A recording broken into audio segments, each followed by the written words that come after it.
This is Eric Riker. I'm John Kilpatrick. We're with Oklahoma Aikido, Louisville, Kentucky, USA. And we've made a couple of videos showing some kind of advanced, what I call hand tricks. And to understand those videos, you really need to understand what Uki's doing when Uki grabs you. And so I thought we would discuss that a little bit today.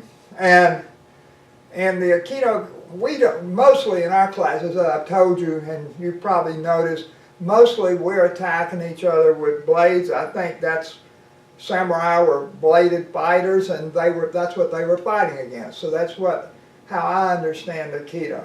But in the classes I grew up in, Uki would come and grab Nagi's wrist and hold Nagi's wrist, and then Nagi would do some kind of exercise. And so to understand these exercises and what goes on in Aikido in general, it helps to understand Nagi's role. I mean, Nagi's role and Uki's role, but particularly Uki's role. And this is something I'm not accustomed to talking about. We never really explain this. We just beat on Uki till Uki's doing what's expected. But what's happening, I think a good way to think about this is, in the first place, these are katas. And so he's giving a particular attack, and then I'm supposed to do a particular exercise.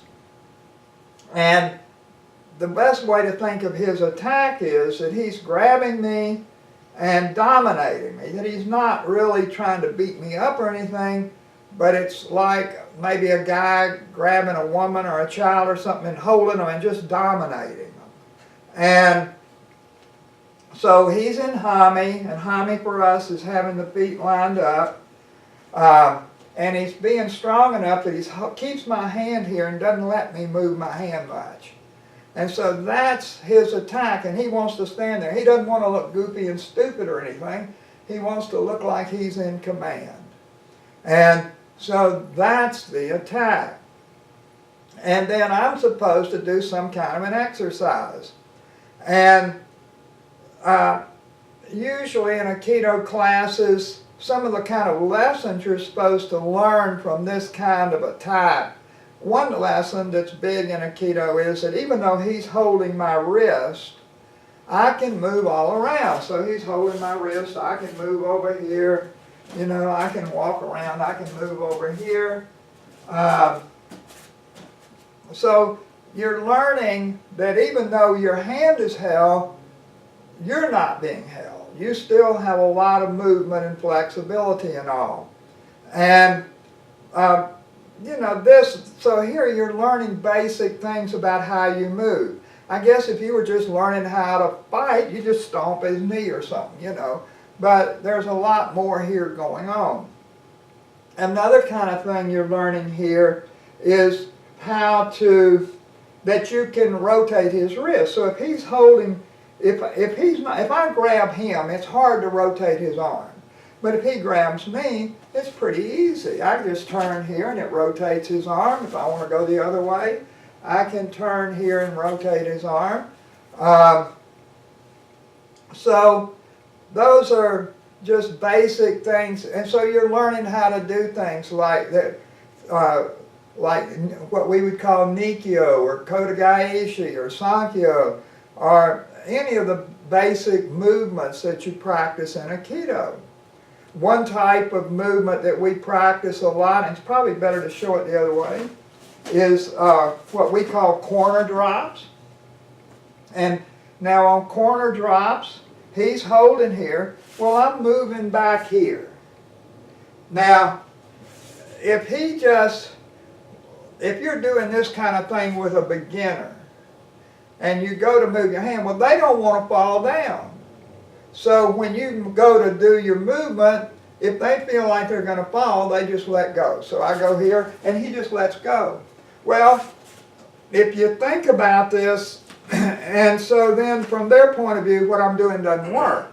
From my point of view, if you think of this as an actual self-defense thing, and you say somebody comes up and grabs you to dominate you, and you move your hand over here and they let go, well, you won because you made them let go.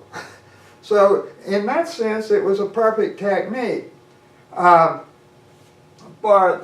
practice, it's not really that good a thing because you don't get to follow through with the exercise.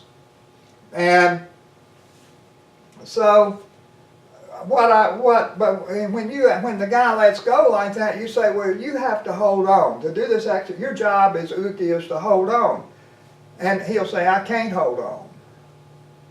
Well, he obviously can hold on. I'm using almost no force. And by the way, in these exercises, the idea is to always use as little force as you possibly can, and as you get more and more skilled, you use less and less force.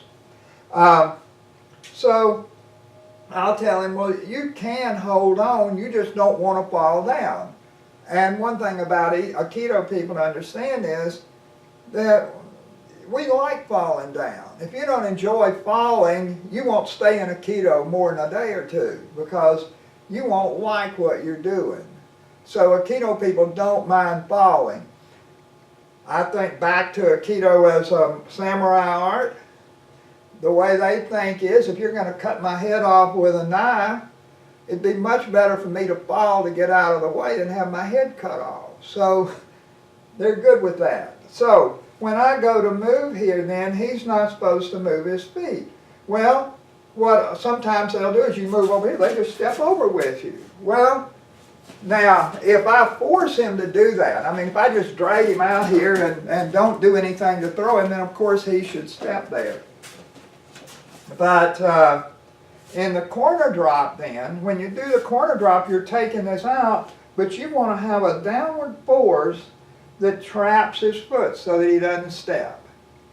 And if you're being more martial about it, you come in here and you step with this foot and block it so that he can't step.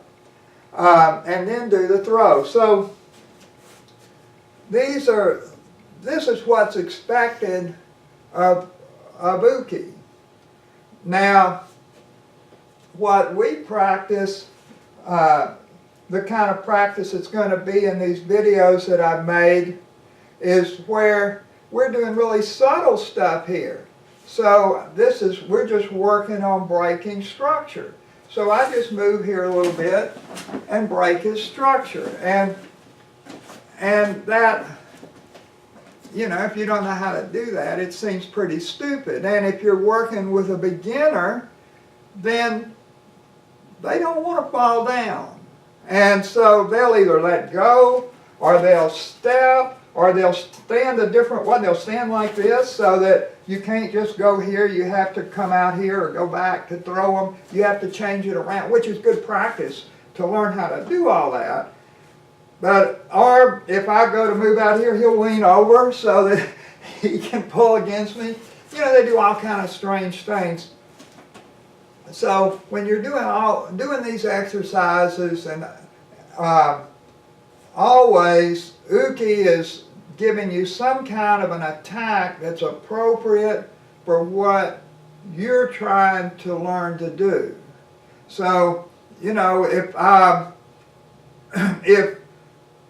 uke punches at my face and I do this, see, this is this is what we did in karate. Well, that's a great defense for somebody punching at your face.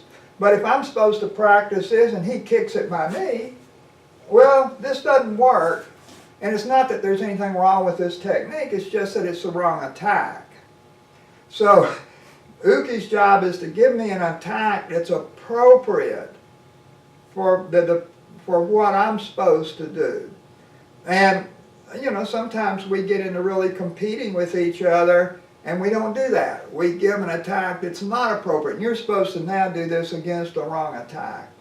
So anyway, that'll help to understand the background of what's happening in a lot of techniques. And of course, as Nagi gets better and better, then uke makes the attack harder and harder, but it's still the appropriate attack.